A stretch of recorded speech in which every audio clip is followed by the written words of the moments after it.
अब व्यास जी का चयन करना है, किनके मुखार बिंद से हम भगवान की अमृत कथाओं का पान करेंगे। तो श्री सूत जी महाराज का वहां आगमन हुआ। तो समस्त 88 ऋषियों ने महात्मा सूत जी को मंचासीन कर दिया। बोले श्री सूत जी महाराज की जय। बरगद का एक सुंदर वृक्ष है, उसी वृक्ष के नीचे एक आसन बनाया गया और महात्मा जी को आसन पर विराजमान किया। प्रश्न किया महात्मा ने, अज्ञान ध्वंस विध्वंसम कोटि सूर्य समप्रभम सूताख्याहि कथा सारम मम कर्णरसाय। तो 88 ऋषि थे, तो सबने विचार किया यदि एक एक प्रश्न एक एक ऋषि करेंगे तो एक बार में ही 88 प्रश्न हो जाएंगे और महात्मा इनका सम्यक उत्तर देंगे तो कितना समय लगेगा। इसलिए सभी ऋषियों ने विचार किया कि हम सबके प्रतिनिधिभूत श्री सौनक जी को आगे विराजमान कर दिया। जैसे आज हम सब इतने श्रोता विराजमान हैं, लेकिन प्रमुख श्रोता के बीच में सचिन भैया को प्रमुख बनाया गया, ऐसे 88 ऋषियों के बीच में श्री सौनक जी विराजमान हो गए। तो प्रश्न उठता है कि 88 ऋषियों ने सौनक जी को ही क्यों बनाया। तो महात्माओं ने इसका सम्यक उत्तर दिया कि सौनक जी महाराज कथा पान करने के बड़े प्रेमी हैं,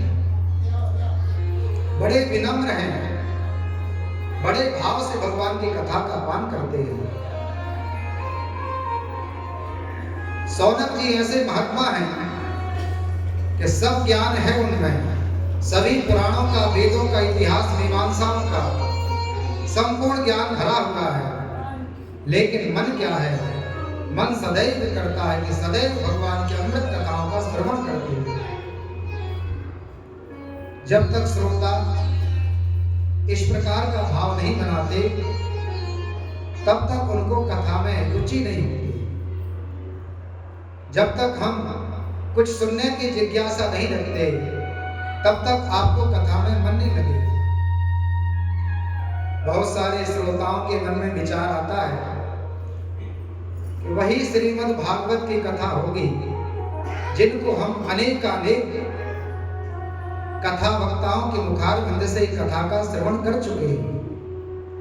जैसे ही अहम इस मन में आता है और हम कथा श्रवण के पात्र नहीं रहते, हमारी पात्रता नहीं रहती कि हम भगवान की कथा सुन सके, क्योंकि आप पहले से ही भर चुके हैं। और जब तक हमारा पात्र खाली ना हो तब तक हम उसमें कुछ वस्तु को भर नहीं सकते। जैसे आपके पास कटोरा रखा है और 1 किलो का कोई द्रव्य उसमें रख सकते हैं और 1 किलो का द्रव्य पहले से भरा है और आप सोचे कि 1 किलो और भर दें, तो क्या आप वह द्रव्य उसमें डाल सकते हैं? कदापि नहीं जाएगा। आप प्रयत्न करेंगे लेकिन वह बाहर से निकल जाएगा। वैसे यदि हमारे हृदय कमल में, हमारे मन में, मन रूपी हमारा पात्र खाली नहीं है तो मंच से कितनी भी अच्छी रसयुक्त कथा सुनाई जाए लेकिन आपके पात्र में भरने वाली नहीं है।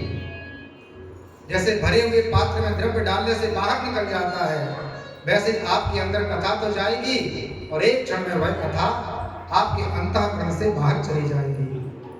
आप उसको एकीभूत नहीं कर सकते, उसको ग्रहण नहीं कर सकते। और सौनक जी जब कैसे श्रोता है, ज्ञान रूपी भंडार से भरे हैं लेकिन कथा श्रवण के लिए उनका पात्र खाली है।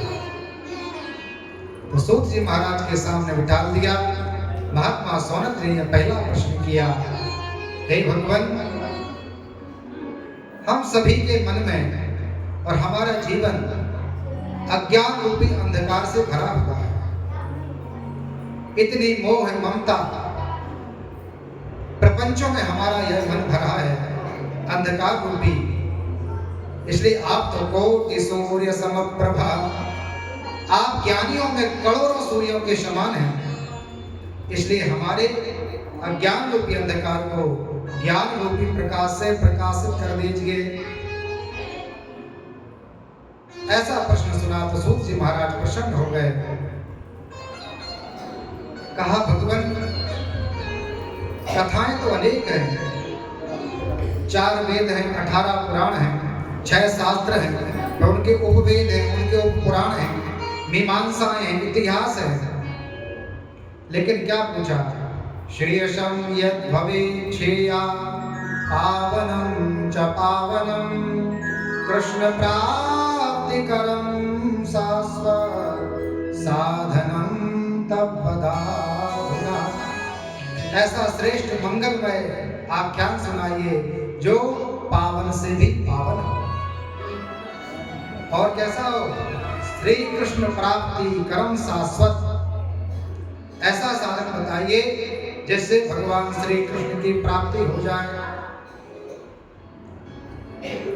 श्री सूत जी महाराज ने सुना प्रश्न। सौनक जी ने कहा भगवान, चिंतामणि गुरु सुखम सद्बुद्धि स्वर्ग संपदम, चिंतामणि हमारे चिंता का हरण कर सकती है। हमने चिंता की कि हमें यह वस्तु मिल जाए और चिंतामणि के सामने प्रकट किया, वस्तु आपके सामने। कामधेनु मैया के सामने आप गए, प्रणाम किया, भगवती अमुक वस्तु उपलब्ध कराइए, तो भाई आपको अमुक वस्तु कामधेनु के द्वारा प्राप्त हो जाएगी। कल्प वृक्ष के नीचे आप बैठकर प्रणाम करें, भगवान दया करो और इतनी इतनी वस्तु हमको प्राप्त हो जाए, तो आपको बोलने में देर लगेगी और कल्प वृक्ष से आपको वह वस्तु प्राप्त हो जाएगी। लेकिन सौनक जी कहते हैं कि भगवान, न वह कल्प वृक्ष, न वह कामधेनु और न वह चिंतामणि भगवान श्री कृष्ण को प्राप्त नहीं करा सकते। ऐसा कोई साधन नहीं है कि आप कल्प वृक्ष से कहें कि हमें भगवान उपस्थित करा दीजिए, भगवान के दर्शन करना है। ऐसे करोड़ों कल्प वृक्ष में वह सामर्थ्य नहीं है कि परमात्मा का आत्मसात करा सके। कामधेनु मैया जगत पूज्य हैं, लेकिन भगवती भी आपको दर्शन नहीं कराएगी। लेकिन श्रीमद् भागवती वार्ता, श्री भागवत जी की दिव्य चर्चा ऐसी है कि परमात्मा को प्राप्त करने का श्रेष्ठ साधन। भगवान श्रेष्ठ है, भगवान की कथाएं श्रेष्ठ हैं, भगवान पावन है, परमात्मा की दिव्य चर्चा पावन है। प्रणाम किया महात्मा ने और कहा, काल व्याल मुखग्रासम सत्राय निर्वाण हेतवे श्रीमद् भागवतम शास्त्रम कलो कीलेन भासिता। जब 1000 वर्ष तक का दिव्य सत्संग चलना था तो लक्ष्य रखा गया। हम सब बैठे और सबको पता रहता है कि अमुक वस्तु की हमको चर्चा होगी। तो यहाँ क्या पूछा श्री सौनक जी ने? श्रीमद् भागवती वार्ता, आप परमात्मा की दिव्य कथा का अवगाहन कराइए। क्योंकि भगवान कली काल में जो प्राणी आया है, एक तो इसकी आयु कम है और यह काल के मुख के ओर निरंतर अग्रसर होता चला जा रहा है। हम सब एक दूसरों से पूछते हैं आपकी आयु कितनी हो गई?